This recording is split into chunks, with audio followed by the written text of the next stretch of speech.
Okay, so that episode made me cry. So we're back to typical Star Trek after the Prank Wars episode. So so that so this was a very enjoyable episode. Enjoyable in the sense that it was your typical Trek of um of sending out a message, having a moral to the story as opposed to just silliness. So this episode revolved around Jaden, and we see some of his backstory, how his brother died and he could have healed him, but his parents wouldn't let him because it's Starfleet tech, and Starfleet sucks, blah blah blah. And which is a shame that it seemed like the guy who got him the best was the one who died, which seriously sucks.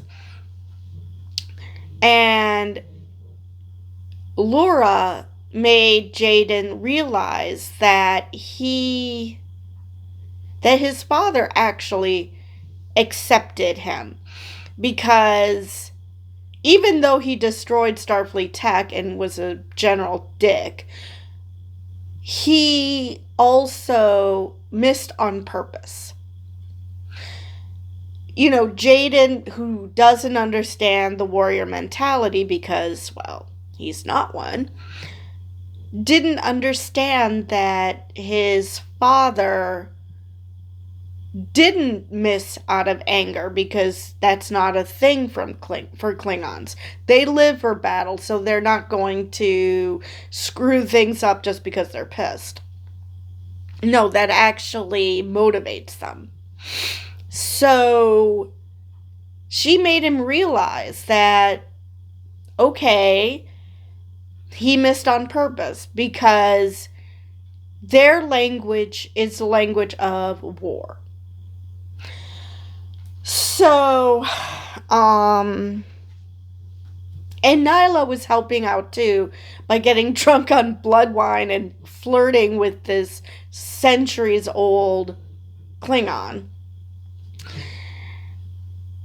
But, this whole episode revolved around a bunch of refugee houses leaving, and we find out, totally abandoning Jaden on a planet, which, how the hell did he manage to get to Starfleet, is what I'd like to know. So, there are still questions. Like, how did Jaden make it to Starfleet? Especially since whatever beacon, whatever advertisement that his brother found was destroyed by his father. How did he get to Starfleet? I would love to know more about Nayla's flirtations with this Klingon, because it was part negotiations, part flirtation. And I'm not sure if it was equal parts or not, but it seemed that way. So,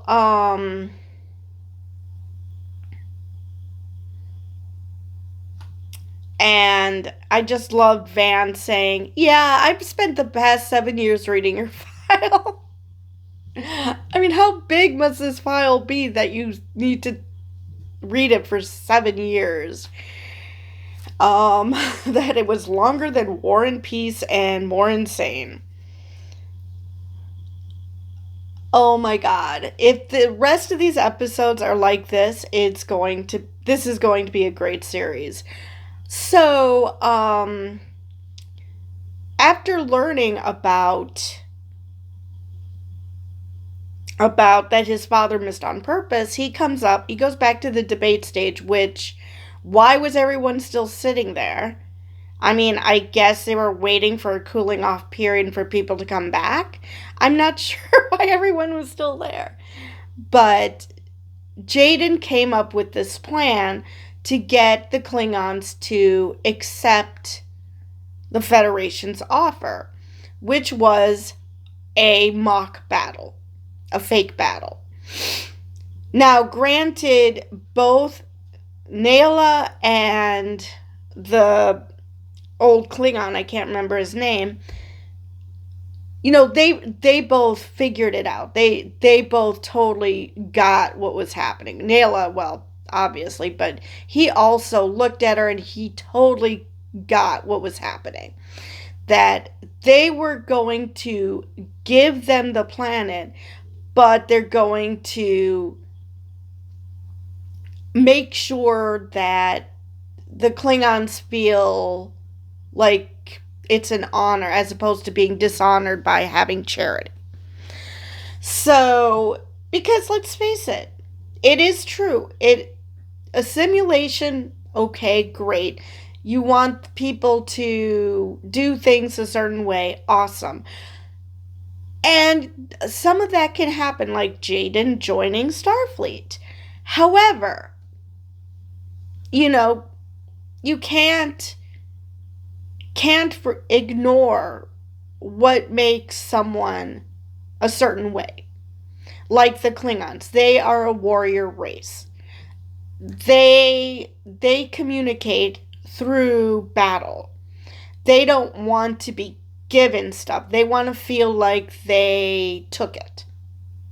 Hence the fake battle.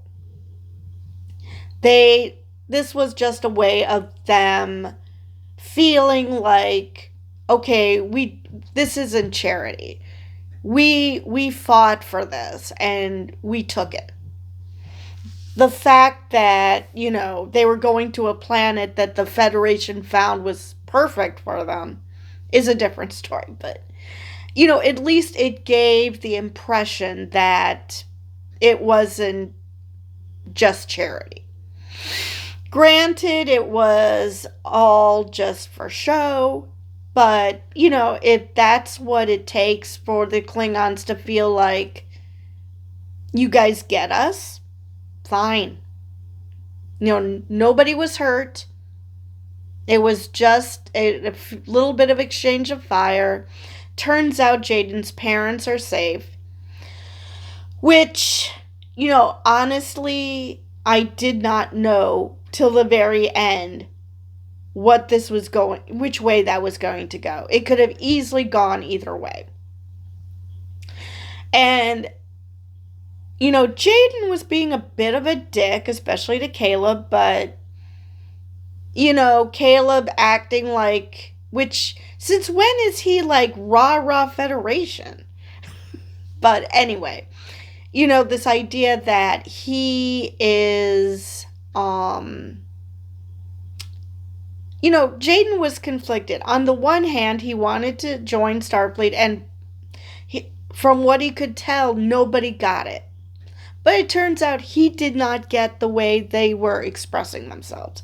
His brother was very forthright because he understood that Jaden didn't understand the warrior language.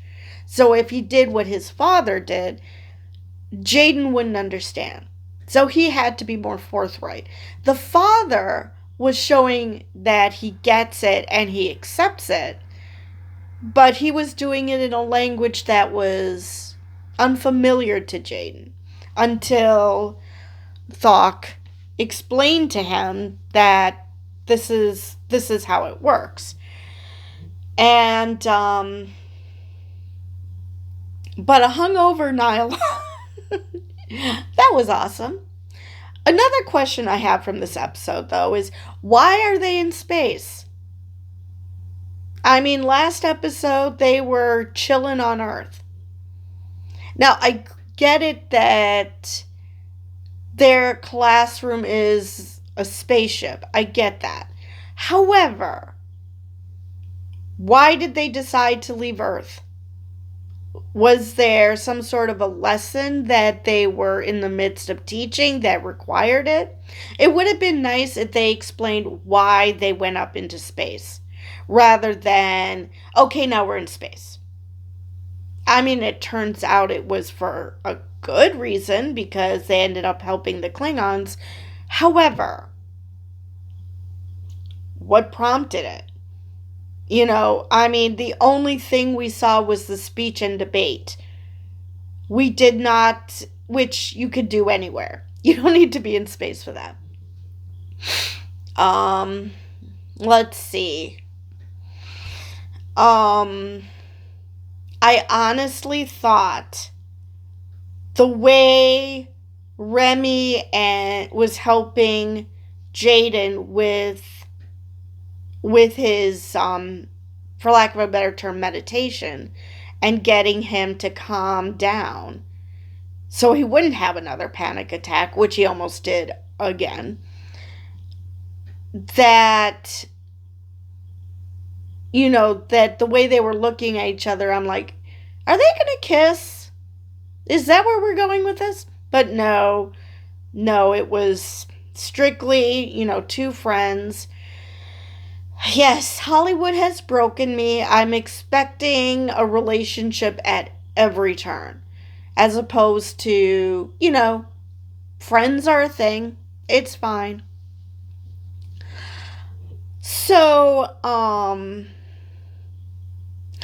yeah, I felt so bad for Jaden. He was so conflicted. On the one hand, he truly believed that the Klingons should be allowed to,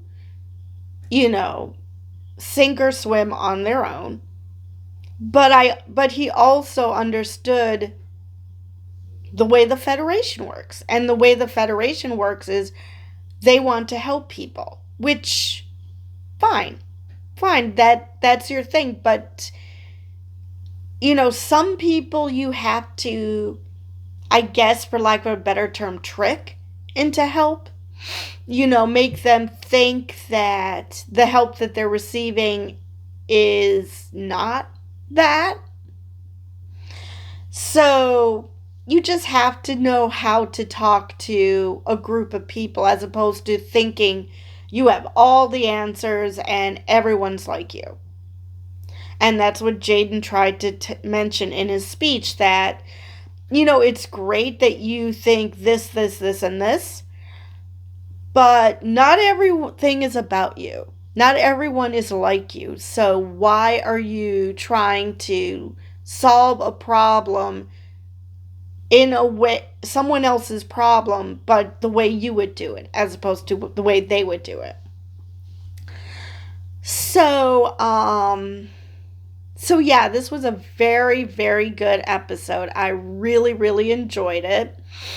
I mean, there were a bunch of comedic moments, like Caleb would probably punch himself if he could, because that's just his personality.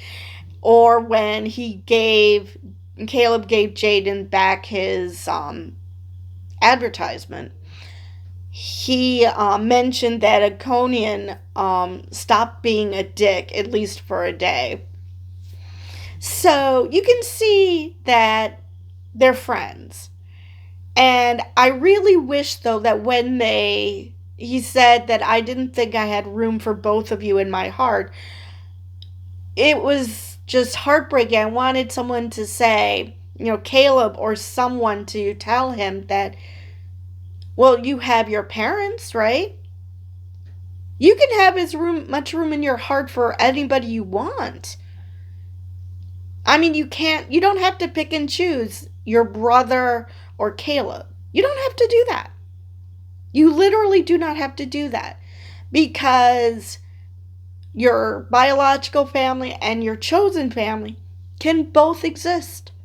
It's fine. So yeah, the fact that nobody pointed that out was just ugh. But we can't make Caleb too wise now, can we? So, Let's see if there's anything else I wanted to mention about this episode. I don't know what's going to happen next episode. I didn't see a title for it. Oh wait, I think I did. The next episode is going to revolve around Sam. So, but speaking of titles, when I first saw this title, I don't know if I mentioned it already, but when I first saw this title, it's named after a papal bull by Pope Clement the Fifth, I think, sixth. Anyway, he declared the Knights Templar dissolved simply because, well, they had all these abuses and torture during the Inquisition because, we've got to do that because, we're good Christians and these are filthy Jews. So I thought that this was going to be, especially when they mentioned the War College at the beginning of the speech and debate, I honestly thought that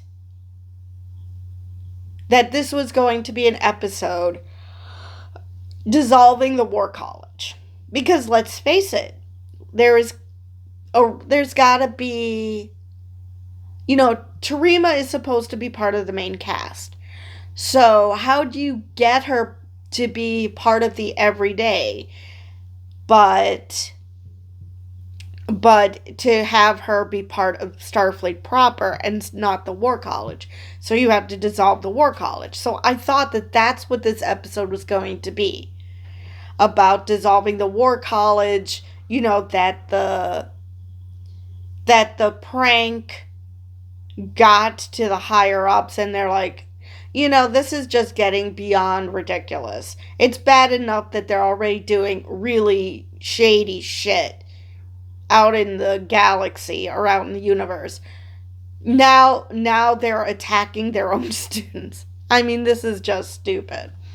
But no, that's not the way this went. But we didn't see Tarima. We didn't see anybody from the War College. We didn't see the Chancellor, because I would have assumed that they would also be on this ship. Because this ship is supposed to be the college, to be the academy. So, I don't know, did they stay on Earth? And they strictly are Earth-based? And everybody else that's part of Starfleet Academy proper went up in space? I would think that the people from the War College would benefit having a space mission. Considering that's the whole point. Though, of course, they might find a way to have screwed up what Jaden and Nayla and Vance decided.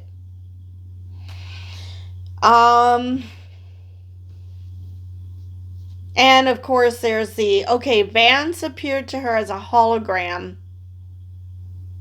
to speak to her contact with the Klingons.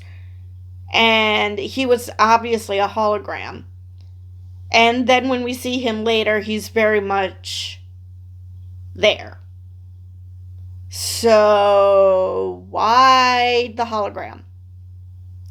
So, yeah, a lot of questions on this episode, but, except for the first two, the last one, that's probably just, them wanting to do something cool. Anyway. So, I believe I've covered everything I wanted to in this episode. And with that, I will see you guys in the next one.